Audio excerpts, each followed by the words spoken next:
नमस्कार दोस्तों, आपका एक बार फिर से स्वागत है हमारे चैनल दा शिव पर। दोस्तों, हिंदू धर्म में पितृपक्ष का महत्व बहुत अधिक होता है।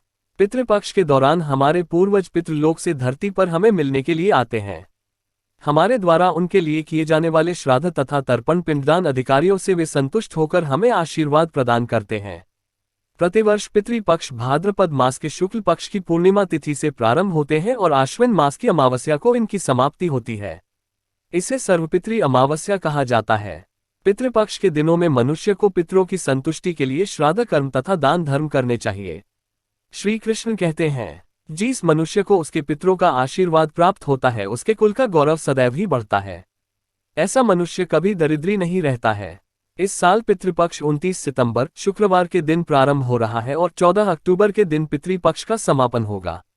पितृपक्ष 16 दिनों तक चलते हैं। इस दौरान मनुष्य को पितरों की संतुष्टि के लिए उपाय अवश्य करने चाहिए। दोस्तों, पितृ मनुष्य के परिवार का सुरक्षा कवच होते हैं। पितृ शक्ति मनुष्य की हर प्रकार के संकट से रक्षा करती है। यदि घर में पितृ शक्ति का वास हो तो घर में किसी भी प्रकार की दुष्ट आत्मा तथा नकारात्मक शक्तियां प्रवेश नहीं करती है। इसीलिए हमें पितृपक्ष में कुछ ऐसे कार्य करने चाहिए जिससे हमारे घर में पितृ शक्ति का वास हो। पितरों को प्रसन्न करने के लिए गरुड़ पुराण में भगवान श्री कृष्ण ने बहुत ही महत्वपूर्ण उपाय बताए हैं। भगवान श्री कृष्ण के अनुसार पितरों की संतुष्टि के लिए सर्वोत्तम उपाय है दान करना। और दान में भी सर्वोत्तम होता है तिल का दान करना। जो भी मनुष्य पितृपक्ष में पितरों के लिए तिल का दान करता है उसके सभी पापों का एवं दुखों का नाश हो जाता है।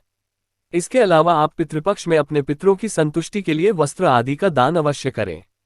यदि गाय का दान किया जाए तो कई गुना अधिक फलों की प्राप्ति होती है। दोस्तों, हमारे प्राचीन धर्मग्रंथों में गाय को एक अत्यंत महत्वपूर्ण और पवित्र पशु माना जाता है। शास्त्रों में गाय को माता कहा गया है और समस्त देवी देवता इनका पूजन करते हैं। गौ माता के शरीर में 35 कोटि देवी देवताओं का निवास होता है। गाय एक अत्यंत पवित्र, निर्मल, शांत, निष्पाप जीव है। ऋग्वेद में इसे संसार का पालन पोषण करने वाली कामधेनु माता कहा गया है। इसके दर्शन मात्र से मनुष्य के हजारों पाप नष्ट हो जाते हैं। इसीलिए कभी इस निष्पाप गौमाता पर अत्याचार नहीं करना चाहिए। गाय को कभी मारना नहीं चाहिए और कभी उन्हें कष्ट नहीं देने चाहिए। गाय को मारना शास्त्रों में सबसे बड़ा पाप माना गया है। दोस्तों, भगवान श्री कृष्ण को गायों से विशेष लगाव था। उन्हें गौमाता बहुत अधिक प्रिय थी। श्री कृष्ण के अनुसार गायों की सेवा करना ही सर्वश्रेष्ठ धर्म है। इससे बड़ा पुण्य का कार्य संसार में दूसरा कोई नहीं। कलयुग की भविष्यवाणी करते हुए भगवान श्री कृष्ण कहते हैं कि कलयुग में जब धर्म का लोप हो जाएगा तब मनुष्य गाय की सेवा नहीं करेंगे। मनुष्य केवल दूध के लिए ही गाय को पालेगा। दूध के लिए वह गाय को बहुत कष्ट देगा, जिसके परिणामस्वरूप कलयुग में पाप और अधर्म उसके चरम पर होगा। कलयुग के अंत का लक्षण बताते हुए श्री कृष्ण कहते हैं, जब संसार से गाय समाप्त हो जाएंगी तब कलयुग का अंत होगा। जो मनुष्य कलयुग में भी गाय की निस्वार्थ भाव से सेवा करेगा वह सुख समृद्धि प्राप्त करेगा। जो स्त्री रसोई में बनी पहली रोटी गौ माता को खिलाएगी वह सदा सुहागिन और सौभाग्यशाली रहेगी। जो लोग अपने घर में गाय से प्राप्त पंचगव्य को घर में रखेगा उसके घर में कभी दुख दरिद्रता नहीं आएगी। दोस्तों, हमारे धर्म के सभी शास्त्रों में गाय की सेवा को ही सर्वश्रेष्ठ माना गया है। जो व्यक्ति प्रतिदिन किसी न किसी तरह से गौमाता की सेवा करता है वह सबसे अधिक पुण्यवान बन जाता है। गांव में तो मनुष्य को गाय की सेवा करने का अवसर प्राप्त होता है, लेकिन शहरों में गाय के दर्शन आसानी से नहीं हो पाते हैं।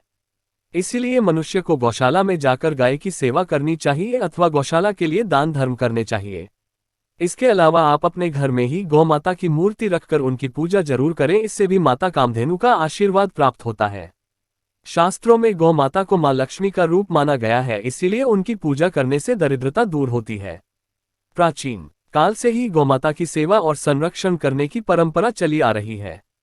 कई ऋषि मुनि अपनी कुटिया में गायों का पालन करते थे तथा राजा महाराज गायों का दान करते थे। गायों के दान को सबसे बड़ा दान कहा गया है। गाय का दान करने से सभी जन्मों के पाप नष्ट हो जाते हैं और मनुष्य को मोक्ष की प्राप्ति होती है।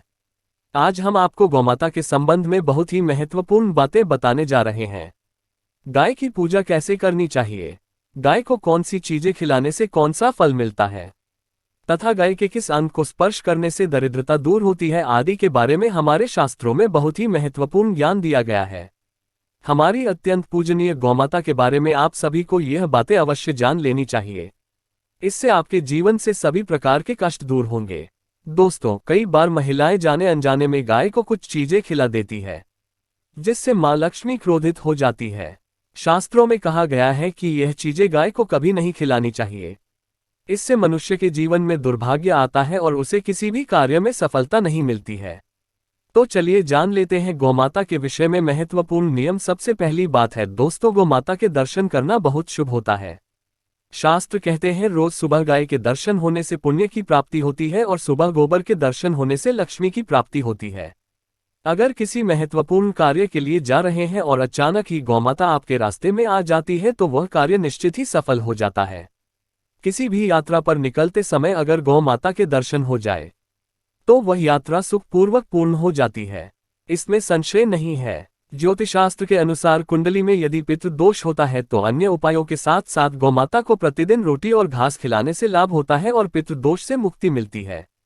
इसी तरह कुंडली में यदि शनि की 7.5 या महादशा है तो हर शनिवार और अमावस्या को काले रंग की गाय को घास या रोटी खिलाएं और उसकी पूजा करें। इससे शनि दोष कम होता है। गौमूत्र यानी कि गाय का मूत्र बहुत ही उपयोगी, पवित्र और स्वास्थ्य की दृष्टि से अत्यंत हितकारी होता है। आध्यात्मिक दृष्टि से तो गौमूत्र का महत्व है ही, साथ ही वैज्ञानिक और स्वास्थ्य की दृष्टि से भी गौमूत्र के बहुत से लाभ बताए गए हैं। गौमूत्र में बहुत से खनिज पदार्थ और स्वास्थ्यवर्धक तत्व होते हैं जो हमारे शरीर की शुद्धि करते हैं और बहुत से रोगों से भी बचाते हैं। साथ ही गौमूत्र छिड़कने से वातावरण में शुद्धता और पवित्रता व्याप्त हो जाती है। इसीलिए हमारे शास्त्रों में शरीर को निरोगी रखने के लिए प्रतिदिन गौमूत्र का सेवन करने तथा घर में गौमूत्र छिड़कने के लिए कहा गया। कुंडली में शुक्र ग्रह की स्थिति को मजबूत करने के लिए ज्योतिष शास्त्र के अनुसार सुबह के भोजन में सबसे पहली रोटी निकालकर एक सफेद गाय को खिलाना शुभ माना जाता है। अगर आपकी कुंडली में बुध ग्रह कमजोर है या आपको किसी कारण इसके दुष्प्रभाव झेलने पड़ रहे हैं तो हर बुधवार के दिन गाय को हरा चारा खिलाना शुरू कर दें। इससे बुध से जुड़े दुष्प्रभाव दूर होंगे और आपको तमाम समस्याओं का हल मिल जाएगा। अगर कुंडली में मंगल दोष है जिसके कारण आपके जीवन में कई तरह की परेशानियां हैं तो लाल रंग की गाय की सेवा करें। मंगलवार के दिन गाय का पूजन करें और उसे गुड़ और चने आदि खिलाएं। बृहस्पति ग्रह को जीवन के सभी मांगलिक कार्यों का कारक माना जाता है। ऐसे में अगर किसी व्यक्ति के जीवन में विवाह आदि मांगलिक कार्यों में विघ्न निर्माण हो रहे हैं तो उन लोगों को कुंडली में बृहस्पति ग्रह की स्थिति को मजबूत करने के लिए रोटी पर गुड़ और चने रखकर गाय को खिला देना चाहिए। इससे आपको शुभ परिणाम प्राप्त होते हैं। अगर घर में अशांति है, लड़ाई झगड़े होते रहते हैं तो घर में सुख शांति बनाए रखने के लिए घर के अंदर गाय के गोबर से बने उपले को जलाना चाहिए और उसका धुआं संपूर्ण घर में फैलाना चाहिए। इससे घर की नकारात्मक ऊर्जा नष्ट होती है और सकारात्मक ऊर्जा में वृद्धि होती है। गाय के दूध, दही, घी, गोबर और गौमूत्र से बनने वाले मिश्रण को पंचगव्य कहते हैं। पंचगव्य को पापनाशक कहा जाता है और हिंदुओं की एक धार्मिक विधि प्रायश्चित करने में इसका उपयोग किया जाता है। पंचगव्य को बनाने वाली सभी वस्तुएं अत्यंत उपयोगी होती है, जो स्वास्थ्य के लिए लाभदायक तो है ही साथ ही औषधीय गुणों से भी भरपूर है। दोस्तों, अगर आपके द्वार पर गौ माता आती है तो उसे बिना रोटी खिलाएं जाने मत देना, नहीं तो आपको दुर्भाग्य का सामना करना पड़ेगा, क्योंकि जिसके द्वार से गाय बिना कुछ प्राप्त किए लौट जाती है उसके घर से लक्ष्मी भी चली जाती है। प्रत्येक स्त्री को प्रतिदिन गाय के लिए एक रोटी बनानी चाहिए और प्रेम से गौ माता को खिलानी चाहिए। इससे गौ माता का आशीर्वाद प्राप्त होता है और मन की इच्छाएं पूर्ण होती है। कुछ लोग गौ माता को बासी भोजन अथवा झूठन खिला देते हैं। इसे शास्त्रों में पाप माना गया है। आप किसी अन्य पशुओं को खिला सकते हैं लेकिन गाय को कभी झूठ नहीं खिलाना चाहिए।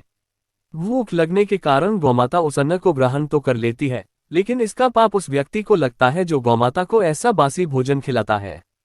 गाय एक शाकाहारी और पवित्र पशु है, इसीलिए गाय के भोजन में कभी मांस, अंडे आदि चीजें नहीं डालनी चाहिए।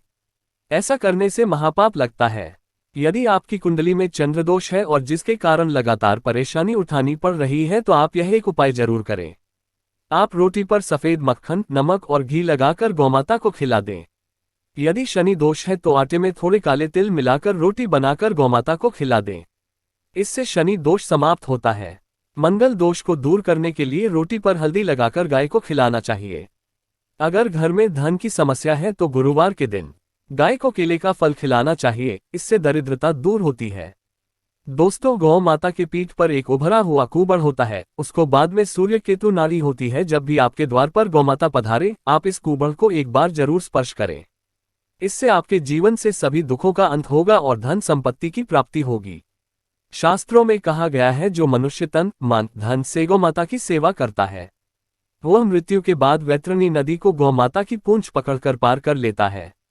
उस व्यक्ति की अकाल मृत्यु नहीं होती है और उसे मोक्ष की प्राप्ति होती है, जिससे व्यक्ति के भाग्य की रेखा सोई हुई है। अगर वह व्यक्ति अपनी हथेली पर गुड़ रखकर गौमाता की जीभ से चटाता है, तो उसकी सोई हुई भाग्य रेखा खुल जाती है और उसका दुर्भाग्य सौभाग्य में परिवर्तित हो जाता है। तो दोस्तों, इस प्रकार से आप सभी गौमाता की सेवा जरूर करें। उम्मीद है आपको ये जानकारी अच्छी लगी होगी। वीडियो को लाइक जरूर करें और कमेंट में जय गौमाता और जय श्री कृष्ण जरूर लिखें। साथ ही चैनल को सब्सक्राइब करें। आप सभी का धन्यवाद।